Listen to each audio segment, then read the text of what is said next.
You guys can sit down, okay? That's like, man, okay, I'm just going to say right now, just knowing Brian, there is nothing he wouldn't do for me, and there's nothing I wouldn't do for him. Come to think of it, we've been doing nothing for each other for years now, so there you go. So, and now, like, after that build-up, I have never had anybody introduce me like that. So, like, I'm quite nervous, so here you go. Good to be with you, Northern Hills. You are the very best. It's true. Sue and I are on a Harley ride. We've been married for 44 years this summer. I planted a church in the fall of 1988. The fall of 1988. Stayed there for 30 years. This fall will be the 5th anniversary year, the 5th anniversary year of me handing it off to a younger man. And the church is thriving. It is growing. It is succeeding. And Sue and I now get to attend there, serve there, continue to give there. I just didn't want to be the old guy who overstayed, okay? Just didn't want to be that guy. And Northern Hills, I want to tell you what a joy it is for me to be with you here on this particular Sunday. I mean, the first guest guy you've ever had, okay? Golly. And I want you to know, now he built me up. There's two people that I respect, that I admire, and that I honor as a young couple, and that is Brian and Nicole. Okay, give it up for Brian and Nicole. I mean, I'm just going to say this right now. Brian is such a strong leader. As a church, you are just now beginning to see what is God's going to do and what he's now taking place up to this point. I mean, I've been tracking with you all, okay? Like this church has had the most baptisms it's ever had.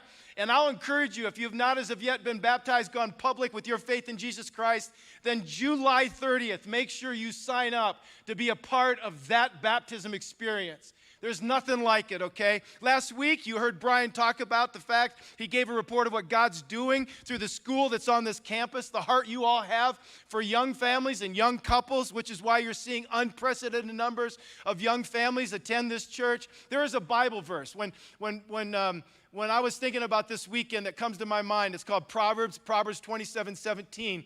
And it says this, as iron sharpens iron, so one person sharpens another. Here's what I deeply admire about Brian as a leader. He allows others to sharpen him. He seeks advice. He seeks counsel. He pursues wisdom. And what he just said, I actually put in my notes. Because I remember he and Nicole were considering this opportunity of stepping into the lead pastor role of Northern Hills Church. And my wife, Sue, and I just happened to be there at the same place of what he was going through to consider if God's call was on his life to be a church planter. And the humble way that he had probed for advice on what to do. And in our hour together, we got a brief glimpse of the magnitude of the kind of leaders they are. And so I'm just going to let you all know this right now. You have a real gift in God's providential, supply for this church in Brian and Nicole Bigger. You just need to know that, okay? You just need to know that. And the other thing I want to say is, this past April, you as a church, you funded, you supported through volunteer hours and manpower and woman power. We had 8 different churches represented on this campus, brand new churches in this past April. And you, Northern Hills, are having a hand in God's transformative work in those 8 cities all over the United States because of your generosity. And I wanted to just say thank you to you for that. So you got to know, because of my role and my longevity, okay, I'm an old guy. I've been around a lot of churches and I've seen a lot of churches. This is a phenomenal church. And it's being led by a very special young leader. And I just had to communicate that. And that wasn't just not knowing what you were going to say before I got up here. So, okay, here we go. Let me set it up this week this way. I remember when I was in college. The year was my freshman year, 1977. How many of you here in the house today weren't even born yet? Raise your hands. Raise your hands. Okay, that's like most of you, okay? That's like most of you. I wrestled Division I for Division I wrestling years ago, and even though it was Division I wrestling, wrestling was like a minor sport, okay? See, we didn't travel like the basketball team did at that school, or football teams do at most Division I schools on chartered flights. We traveled by either team van, and our head coach's deluxe converted van, okay? You know, for those of you old enough, the kind with the shag carpet, okay? The captain seats in the front, the wood paneling interior, and this one came with an awesome 8-track player, okay? Anyway, we're traveling from Milwaukee, Wisconsin, where I went to school, to go up to the Upper Peninsula of Michigan, Northern Michigan University. Whereas you travel there, because I grew up, I'm now in California, but I grew up in Northwest Ohio. I'm a rural kid, okay? I'm from a farming community. And so I'm used to this. There's tons of forest, there's tons of woodlands and stuff, and back roads, just like Sue and I coming here from California. And by the way, we don't take highways, freeways. We do back roads. Back roads is what we do. And so we're coming up, and I was surprised anybody's going to be at church today, because as we're coming up through 285, going through Monarch Pass and coming up through that way, there was literally a line of cars all the way backed up to Denver, okay? All going that way. So I'm thankful you all are here right now. Just wanted to tell you that. Okay, so we're driving up to Upper Peninsula of Michigan, and I'm in the coach's van, and I'm in the front seat because I get kind of car sick. And it's 11 o'clock at night, and I'm sort of dozing off. When all of a sudden, I hear my coach scream out loud, "Oh my God!" And then almost simultaneously, this thud. And it rocketed me out of my seat. I hit the dash, the van skidded sideways, and I'm in that little spot in those kind of vans between the seat and the dashboard. And as the van comes to a stop from the slide, I go to raise up to try to put myself back in the seat. Glass from the shattered window is all covering me, but I can't exactly rise up because something's in my seat. See, we hit a deer going 75 miles an hour. And even though this is Colorado, most of you didn't have to deal with a deer on your way to Northern Hills this morning. See, we hit this deer going 75 miles an hour, and its right leg and back hindquarter was now in my seat.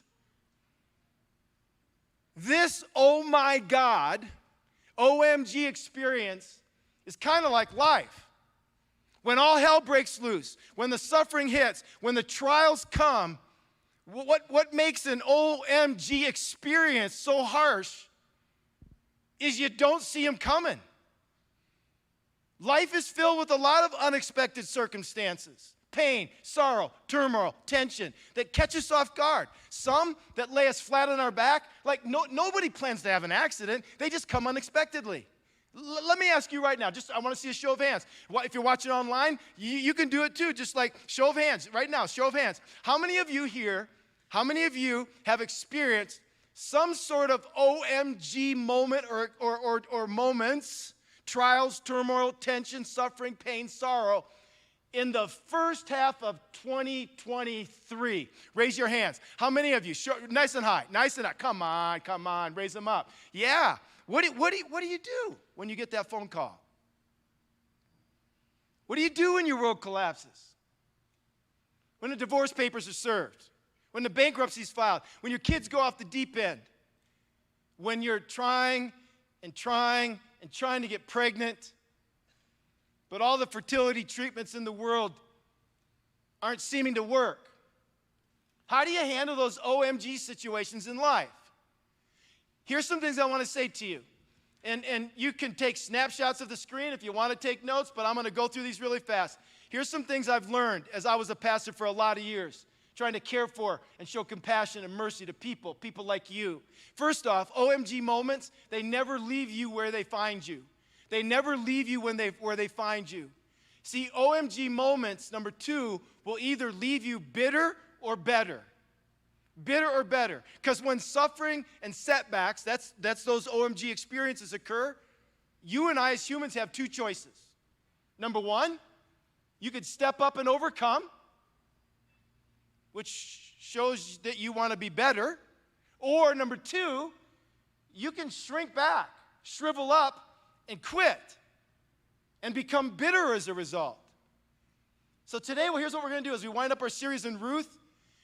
We're going to see two people who stepped up big time. And as a result, they became better But here's the neat thing. Not only did they become better, but because of the choices they made all those years ago, we now, in a 21st century world, get to be better too. The unfortunate reality for most people, though, who are confronted by an OMG experience, crisis, turmoil, or trauma, what I've noticed is, and it's only exponentially increased since COVID pandemic, is it makes most people bitter, not better. And the reason is, we lack a critical character trait in life. It's a character trait that might mark the lives of the central characters of the book of Ruth. And that would be Boaz and Ruth. So for review purposes right now, if you have a Bible, pull it out. If you have a phone, and if you don't have a Bible, you can just look on your phone. You got you can just download there. The one I use is called YouVersion. You could do that and go to the book of Ruth. It's in the first part of the Bible, okay? And we're going to look at chapter 1 really quick, because just by way of review. Because they say right now the average person comes to a church once every 3 weeks. So chances are last time you were here was for Brian's first service, okay, in this series. So let me give you a little review here, okay? This guy named Elimelech makes a decision because of an OMG circumstance in his country. There was famine. There was no food to eat. So he uprooted his family and he went to a country he wasn't supposed to go to. And then all in 3 verses, you talk about OMG experiences, hitting a deer at 75 miles an hour. Look at this. Ruth chapter 1, verses 3 to 5. Now Elimelech, Naomi's husband, died, and she was left with her 2 sons. So they uprooted their family. This dude ends up dying. So they married Moabite women. One of the women's name was Orpah, and the other one's Ruth. After they had lived there about 10 years, both Mahlon and Chilion also died. And Naomi was left without her 2 sons and her husband. And right there, in this whole story here, you see 2 responses of life. One woman steps up and becomes better as a result. One woman literally shrinks back and she gets bitter. Look at the next part. Okay, so in Ruth 1, I'm just giving you a little review here. So it says the 2 women, that would be Naomi and Ruth, they went on until they came to Bethlehem. So after that experience, they go back to Naomi's home country. And when they arrived in Bethlehem, the whole town was stirred or excited because of them. And the women exclaimed, all the women in town, "Can this be Naomi?" And she says, Don't you dare call me Naomi. Call me Mara. By the way, Mara means bitter. Because the Almighty has made my life very bitter. I went away full, I left this country full, but the Lord has brought me back empty. Why call me Naomi, which by the way means pleasant? Why call me Naomi? The Lord has screwed me over. That's what she's saying. The Lord has afflicted me. The Almighty has brought misfortune upon me. It's all God's fault. How many of you here have ever had a painful maybe not in the first 6 months, but how many of you here have ever had one of those, like real painful, trauma, hurtful experiences in your life? Raise your hands. How many of you ever had one? Everybody's hand should be up. Mine's up, okay? The truth is, some of us respond to those situations like, why me? Why now? And God, this is all your fault. And that's what she's doing. Now, the interesting thing is, Ruth had a similar OMG experience, right? She married this dude, and he ends up dying. And by the way, ends up dying because she's barren. She's not even able to have kids, at least it seems. She responds in a different manner. Look what she says in Ruth 1, 15 and 16. It says, "Look," said Naomi, "your sister-in-law is going back." So she before they got to Bethlehem, she tried to talk her out of going.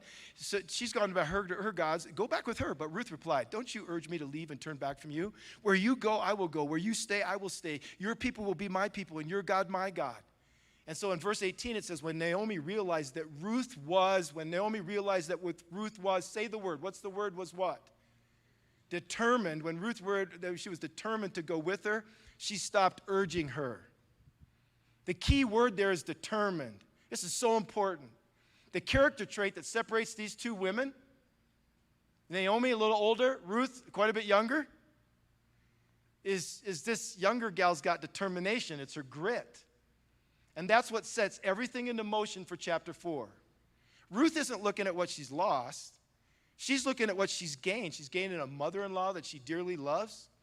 She's gained a relationship with her mother-in-law's God. And by the way, the word determined means she would not be stopped. And I'm going to tell you all right now, if you could learn to incorporate this character trait into your life before trauma, turmoil, tension, suffering, and oh my God moment comes, it sets you up for real success in life.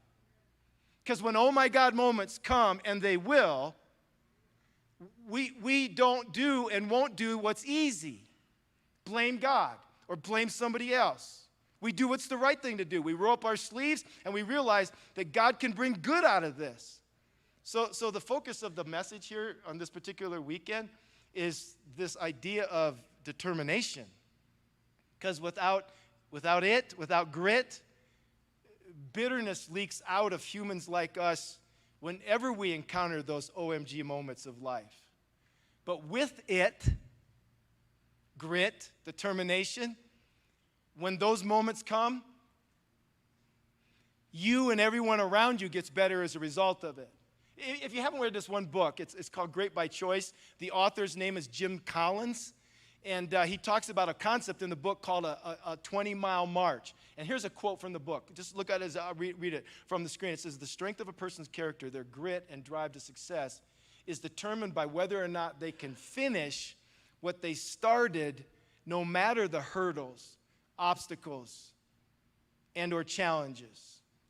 In other words, no matter the size of your OMG moment in your life, the obstacle, the hurdle, the difficulty that you experience, you succeed by going through it in spite of it. And talk about the person who experienced the biggest OMG moment of all, which would be Jesus. Look at John chapter 4, verse 34. This is what Jesus says. He says, "My nourishment comes from doing the will, the plan of God, and from finishing his work." Jesus didn't shrink back. His nourishment was the most bitter there could be. Betrayal. He was beaten and eventually murdered. But talk about better, on the third day, he rises from the grave. In fact, dictionary.com describes grit. It describes it as firmness of character and indomitable spirit. Indomitable means strong, resolute, determined. That's the concept for Ruth 1:18. And it's what allows us to have chapter 4. Without Ruth 1:18, listen now, there's no chapter 4. And without chapter 4, there's no Jesus. And without Jesus, there's no hope. And without hope, there's no possibility for life, real life. You see, it's been said that you don't determine a person's greatness by their wealth, their education, or their talent. You determine a person's greatness by what it takes to stop them. Now, I want you to remember those words as we go through chapter 4. You determine a person's greatness by what it takes to stop them. And to set this up, we've got to look at the very last verse from where Brandon left off last week. In Ruth chapter 3, just look at it. I'm going to throw it up on the screen. Ruth chapter 3, after Boaz had an interaction with Ruth in the night hours, you can go read all about it for yourself. In Ruth chapter 3, she comes home to Naomi. Naomi asks her, "How did it go?" And then Naomi says to Ruth, "Wait, my daughter." In other words, be patient until you find out what happens. For the man, that's Boaz, will not, what's the word there? Will not what? Say it. Rest. He will not rest until the matter is settled today. He will not be stopped. See, Ruth has it, which is grit, and you're going to see right now that Boaz has it as well. But I've got to stop and ask you the question. Do you have it? Because I think the more appropriate thing would be, when it comes to a life that honors God, do you find it easily to get discouraged when you encounter an OMG moment in life? If it was multiple choice, usually, always, sometimes, never. I think we saw the reality for what most Christians do in OMG moments over the past 36 months. See, what people say to you, you have the ability to hang in there during an OMG experience, and during the experience, you think the best, you act the best, and you believe the best. No matter the cost, no matter the sacrifice, no matter the hardship. Would people say you have the ability to hang in there and honor God? And chapter 4 is a turning point. This is amazing. So look at chapter 4, verse 1. Look at what happens. Okay, let's go for it. Here we go. Meanwhile, Boaz went up to the town gate and sat down there just as the guardian redeemer. Now, let me just pause right there. What does that mean, just as the guardian redeemer? Well, in chapter 3, Boaz told Ruth about a person who was first in line to resolve the OMG situation that had happened for her and for her mother-in-law, Naomi. In fact, guardian redeemer, if you look at the note in most of your Bibles, here's what it says. I'll put it on the screen. It says the Hebrew word for guardian redeemer is a legal term for one who has the obligation to redeem a relative in serious difficulty. An obligation. And we know that Naomi and Ruth were two of those people who basically hit a deer going 75 miles an hour in their life. So let's go back to the text in Ruth 4. In verse 1, it says, Boaz said, "Come over here, my friend, and sit down." So he went over and sat down. And Boaz took 10 elders of the town and said, "Sit here." And they did so. Now, let's just pause here, because Boaz gets there early. When the guy shows up, he speaks to the man, and he wants to do things legally, ethically, and honorably. So in verse 2, he gathers 10 elders. The audience reading this would know that 10 elders makes it a legal, binding contract. And then in verse 3, look at verse 3, it says, "Then he said to the guardian redeemer," again, now let's just pause for some context. Okay, the chapter opens up with Boaz going to the city gate. Why the city gate? Because that's essentially the courthouse in those days. Just like legal transactions oftentimes happen in courthouses, where it is we live, work, and play, in that day, legal transactions happened at the city gates. This is an open place. So this wasn't being done on the down low. This wasn't hidden. This wasn't a shady transaction. This is a very public engagement. So let's go back to the text. Look, it says there, "Then he said to the guardian redeemer, Naomi, who has come back from Moab, is selling the piece of land that belonged to our relative Elimelech. I thought I should bring the matter to your attention and suggest that you buy it in the presence of these seated here and in the presence of the elders of my people. If you will redeem it, do so. But if you will not, tell me so I will know, for no one has the right to do it except you." So the guy says, what does the guy say? Look at it next. It says, "I will redeem it." And at that point, you can almost think everybody in the town square is going, "Woo!" A wave happens throughout the audience, right? Well, verse 5, look at what verse 5 says. Then Boaz says to the guardian redeemer, "On the day you buy the land from Naomi, you also acquire," everybody say those three words out loud. Everybody say it. What is that? You acquire what? Ruth the Moabite. See, Boaz makes very sure that the man understands the facts. He's a straight shooter. I like that about Boaz. Now let's keep reading. Then Boaz says, "On the day you buy the land from Naomi, you also acquire Ruth the Moabite, who's the dead man's widow, in order to maintain the name of the dead with his property." Again, this is very, because most of us, what I'm realizing is most of us don't know the background. By way of review, according to custom, because lineage is so important, Naomi's husband died. Her son, who was married to Ruth, also died. So who would take care of them? Well, the closest family member responsible for claiming and assuming the family property, they would be first in line, and they had to absorb the property so that the name of the family would continue. So Boaz asked him, "Would you like to buy the land of Elimelech?" Now, we don't know this person. Is he a first cousin or a second cousin? The dude just says, "Of course I'll buy it. More land? I'll inherit it."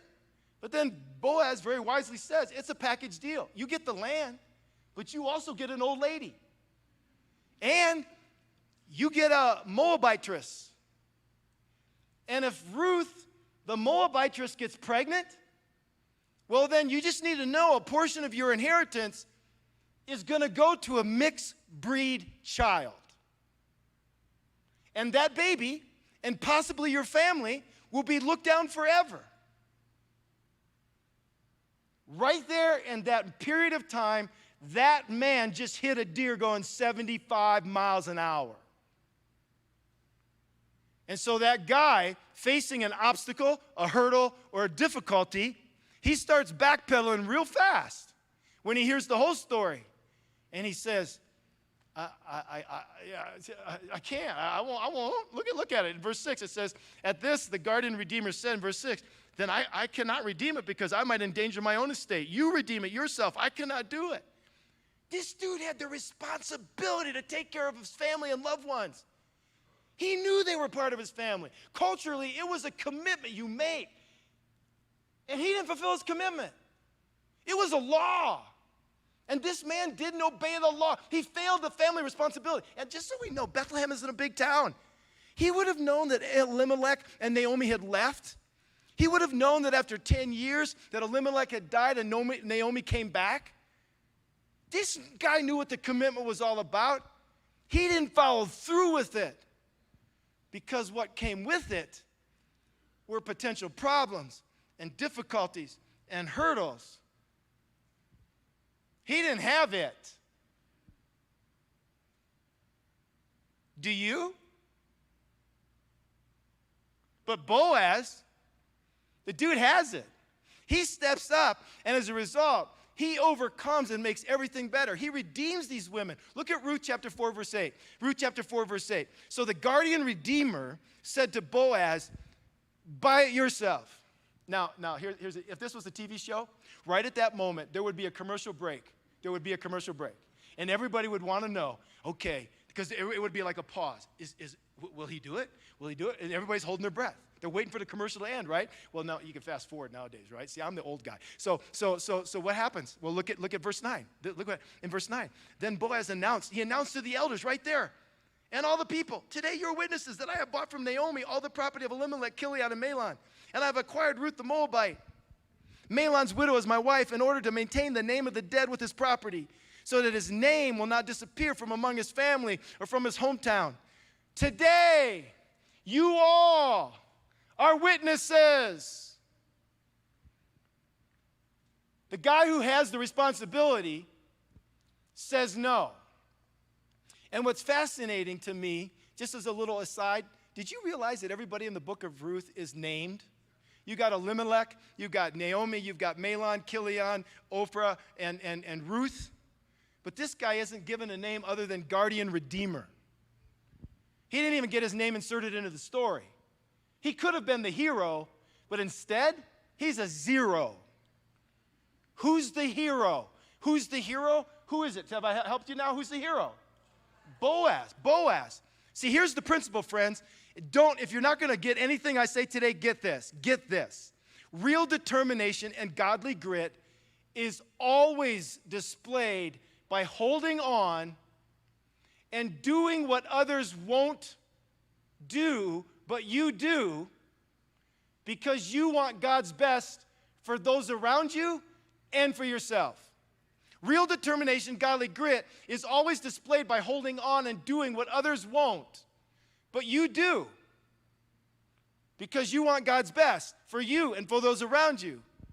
This guy had an obligation to do the right thing, and he didn't do it. I wonder, just out of curiosity, how many of you have experienced an oh my God, hitting a deer at 75 miles an hour kind of occurrence in your life, in your marriage, in your finances, in your business, in your friendship circle? How did you do? Ruth 4:10. Look, so it ends with, you are the witnesses. And then the very next verse in Ruth 4:11, this is phenomenal. The whole crowd then, I want everybody, let's all pretend like we're the crowd. Let's all pretend like we're the crowd there that day at the city gates. Let's all read this out loud and read it as if something spectacular just happened. Let's all pretend we're now in the play, and let's all read it like something spectacular just happened. So here we go. Ready? Here we go. We are witnesses May the Lord make the woman who is coming into your home like Rachel and Leah, who together built up the family of Israel. And that sounds so nice. Rachel and Leah, who together, that's like that pithy slogan, teamwork makes dream work. They together built up the nation of Israel. However, remember, these witnesses are saying this hundreds of years after it happened. They're saying this after they have the benefit of seeing the blessing of God. They are saying this as if no deer has ever been hit going 75 miles an hour. They are saying this as if there were no OMG moments. As if all was beautiful and all was wonderful and all was amazing in Leah and Rachel's life. See, here's what the problem with that, friends. We don't get to live life through that lens. We don't live our everyday present reality through that lens that Rachel and Leah literally built up the house of Israel. We don't live life like all life is tidy and pleasant and neat and wonderful. We don't get to live life through that lens in our present reality in the 21st century world. Of Naomi knowing that I'm going to hold a baby named Obed in my arms.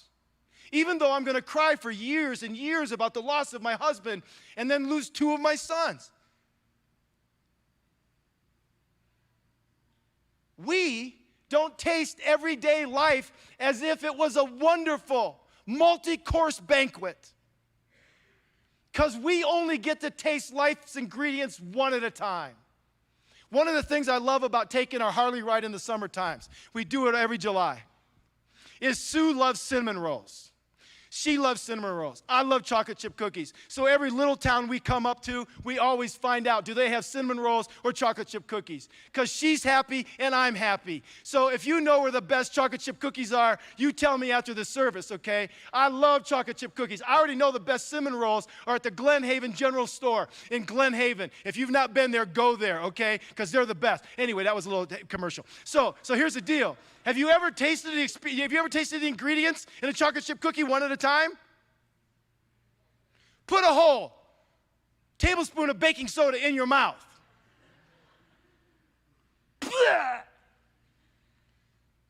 Put a whole teaspoon of vanilla in your mouth. We don't get to taste life's ingredients as a wonderful banquet. We taste them one at a time. And some of them, because, oh my God, moments taste really, really awful. I think of a lot of us showing up at Northern Hills, and you come in. I was watching you. I stood on the lobby. I could check with the one service host, usher. She was watching me, because I'm looking at most of you. You don't come in smiling. Our faces oftentimes look sad or sorrowful. Because the truth is, what you went through this week, some of you, it didn't taste good. And you're trying to focus on God with a taste in your mouth of discouragement or disappointment or worry or fear. Naomi's name has the meaning of pleasant, but life didn't taste pleasant. No, because she says, call me bitter. But can you blame her? When someone goes through a heartache that she went through, the pain she went through, you don't say, oh, it'll be all right. How can you replace those boys? Even if God gave me 10 more, it wouldn't set aside the 2 that are gone. That's how it is in our lives, is it not? So don't you dare tell me it's going to be okay. Because when that kind of bitterness hits you, you don't even want to hear about better from anyone else, particularly a guest speaker from California. What a strange blessing.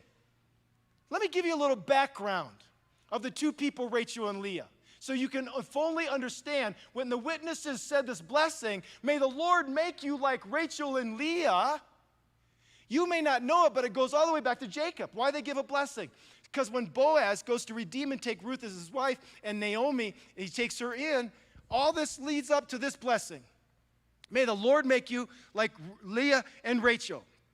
And for those of you who are kind of new to the Bible, Leah and Rachel, they're sisters. And in this passage, it sounds like they're on the same page together. See, Jacob is the guy who happened to meet Rachel. So let me just give you a little Bible history, okay? And even though the Bible doesn't say it, Rachel was a very, very, very, very good-looking woman. But her sister, Leah is not really, really, really good looking. The Bible says that Laban, who is the dad, Laban is the dad of Rachel and Leah. Jacob wanted to marry Rachel, so he asked for her hand in marriage, and the dad said, sure, but you have to work for 7 years for her. So Jacob did it. Jacob worked 7 years, and on his wedding night, the next morning, the Bible says something crazy. Listen to this. There was Leah in his bed. Say it with me. Oh my God. Laban tricked Jacob. Laban said, hey, the way it works here in our custom is if you want Rachel, you have to first marry her sister Leah. And if you give me another 7 years of work, I'll give you Rachel.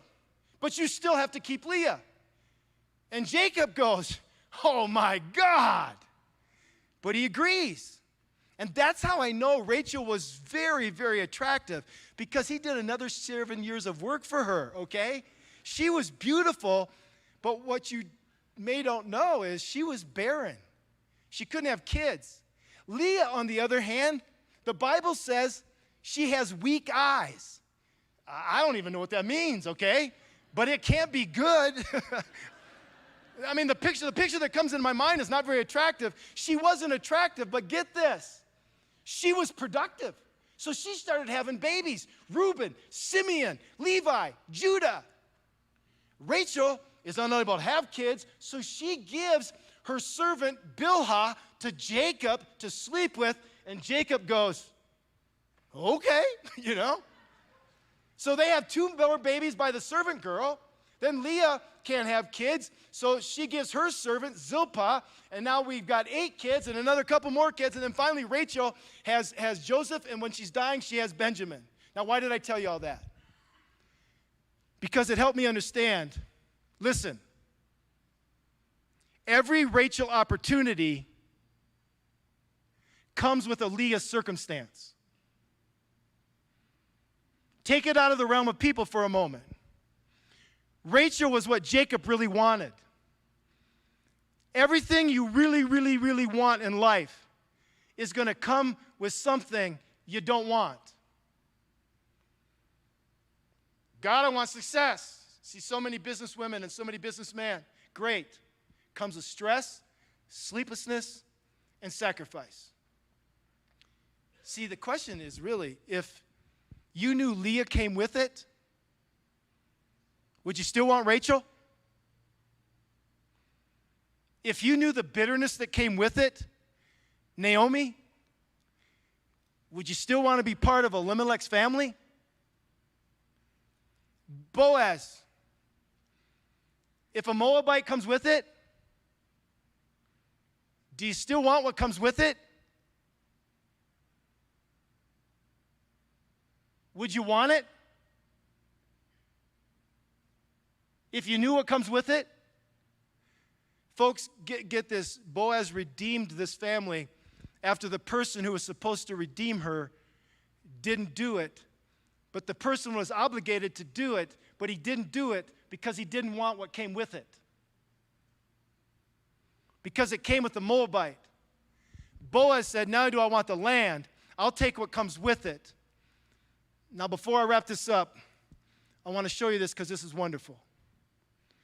While Leah and Rachel were having all those babies, they were essentially doing it to get Jacob to love them. But from God's perspective, it was all coming together to lead toward reconciliation and redemption for you today.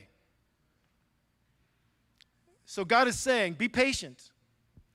Even if life gives you OMG moments, it's going to be a mixed blessing. It'll be Leah and Rachel. It'll be Boaz and Ruth.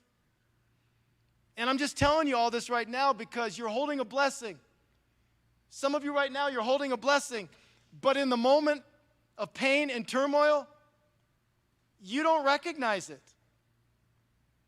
The baby that was born to Ruth and Boaz is Obed. And if you actually read the text, It says that the Lord had to enable Ruth to have a baby. So most scholars think that she didn't have a baby like Sarah until she was very advanced in age. She was unproductive. And it was a miracle. Well, Obed had a son, and that son's name was Jesse. Jesse had a son, and that son's name was David. And David is the king through which came forth somebody that we call who? Say it. Jesus. But if you go all the way back, listen to me now. If you go all the way back, it came from 10 generations and 10 years in Moab from a man named Perez, who came from a man named Judah. And who is the mom of Judah? Anybody? Leah, the one Jacob didn't even want. You have no idea presently what you're going through right now. It very well could be a blessing. In isolation, as you're experiencing it in the moment, you'd say like Naomi, this is a bitter season for us in our marriage. This is a bitter season for us in our finances. This is a bitter season in us for trying to get kids, but we can't have kids. This is a bitter season for us as we're trying to raise our children. This is a bitter season for us with my adult parents. I don't like them much anymore. But in reality, I'm telling you right now, at some point, if you hang in there, friends, if you do not quit, you gain something better. Leah is the one who gave Jacob the baby that produced the king, that produced the Savior of the world, Jesus. So what I want you all to do right now is stand with me. Just us all stand together. And I'm going to put some words on the screen right now. I'm going to put some words on the screen because I don't know who's in the room today. I don't know who's in the room today. But the chances are, if I had time to sit down with you over coffee, there's some of you who are having some OMG moments right now.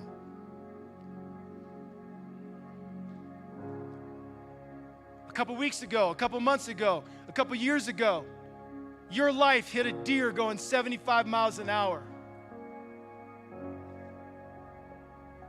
And the implications and the ramifications of what that's done to you, what that's done to your inner core, what that's done to the fabric of your relationships, your pocketbook, your portfolio, it's been altogether bitter. But here's what I want you to say before you leave today, if you're willing. To say, God, I want your plan for my life, and I want what comes with it. Because here's the reality, friends. Some of you came in today, and you came in at a place where you're feeling like you want to give up, where you're hurting and you want to throw in the towel. You're in a desperate place. You're in Moab. It's a place you never thought you would be. And it's okay to say like Naomi, God, there was a time in my life where I went out full. God, there was a time in my finances, in my marriage, in my parenting, in my job that was full and awesome. But God, now I feel so empty. It's okay to say that. But it's also okay to say, God, I want to see that reversed in my life. And so before you walk out the doors, I want you to say this. I came in empty, but I'm going out full. So if you feel okay saying those words from the screen out loud, then let's make that our commitment to God at the close of this book, Ruth. Because that's the principle or the point. Another pandemic may come. Are you going to be bitter or better? Your finances going to the toilet. You going to be bitter or better?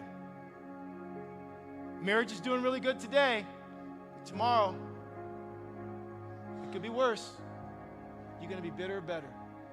So if you're willing to make this oath before God, let's say it out loud right now. Ready? On the count of three. 1, 2, 3.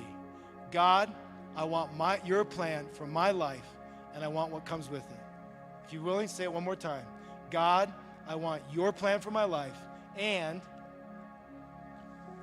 I want what comes with it. Let's pray. God, as we close this time out with this song talking about how great you are as a God, in the moment, sometimes we don't think you're all that great, and then some. Because we've hit a deer going 75 miles an hour. And we end up being like the guardian redeemer who says, no, I know I'm supposed to still be thoroughly honoring you, God, but I don't want what comes with it. So instead of blasting through, you bomb out. Instead of lasting, you're leaving. Instead of staying in the game, you've already mentally decided to quit the team. God, may our prayer be, I want your plan for my life, and I want what comes with it. Even if it comes with an oh my God moment. I ask this for everyone here in this room, including myself today. Let's sing this song together.